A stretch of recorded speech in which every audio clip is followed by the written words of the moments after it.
বাংলাদেশে এই মুহূর্তে ফ্রি ট্রেড জোন কনসেপ্টটা নেই। ফ্রি ট্রেড জোন বলতে আমরা কি বুঝাই? ফ্রি ট্রেড জোন বলতে আমরা একটা অলমোস্ট ডিমড ওভারসিজ টেরিটরি বুঝাই, যেখানে কাস্টমসের কোনো বাধ্যবাধকতা থাকবে না এবং সেখানে রি-এক্সপোর্ট করা যাবে, সেখানে স্টোরেজ করা যাবে, সেখানে ম্যানুফ্যাকচারিং করা যাবে করে আবার। সো আমি একটা এক্সাম্পল হিসেবে বলি যে আমরা ইউএস এর সাথে সবসময় কথা বলি যে আমেরিকান কটন কেন বাংলাদেশে খুব একটা বেশি ইউটিলাইজেশন হয় না। তার কিন্তু একটা বড় কারণ হচ্ছে টাইম টু মার্কেট। আমেরিকা থেকে কটন আসতে যে সময় লাগে একটা অর্ডার প্লেস করার পরে, এটা আসলে ভায়াবল না। কিন্তু যদি আমেরিকান কটনটা বাংলাদেশে কোনো একটা জায়গায় স্টোর করা যেত, কিন্তু অ্যাজ ইফ এরকম যে ওটা আসলে বাংলাদেশের অংশ না, যদি বাংলাদেশিদের লাগে ওখান থেকে বাংলাদেশিরা ইউজ করবে, আবার ভিয়েতনামিজদের লাগলে ওখান থেকে এটা রি-এক্সপোর্ট হয়ে ভিয়েতনামে চলে যাবে। তো এরকম যদি একটা সেট আপ করা যেত, তাহলে আসলে এই টাইম টু মার্কেট ইস্যুটা রিজলভ হয়ে যেত।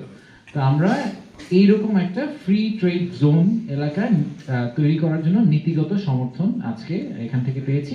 এটা আমরা ফাইনালি ক্যাবিনেটে নিয়ে যাব, বাট ক্যাবিনেটেও সিমিলার লোকজন বসেন, আমরা আশা করছি এটা ক্যাবিনেটে অ্যাপ্রুভড হবে।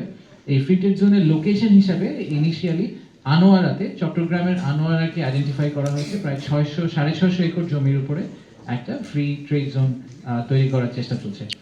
এটা সবচেয়ে বেস্ট এক্সাম্পল হিসেবে যদি আপনারা মানে গ্লোবাল কোনো এক্সাম্পল দেখতে চান, তাহলে আপনারা জ্যাফজা বলে একটা পোর্ট আছে দুবাইতে, ওটা একটা ফ্রি জোন, প্রায় 52 স্কোয়ার কিলোমিটার জুড়ে করা, 14,000 একরের উপরে করা একটা জোন।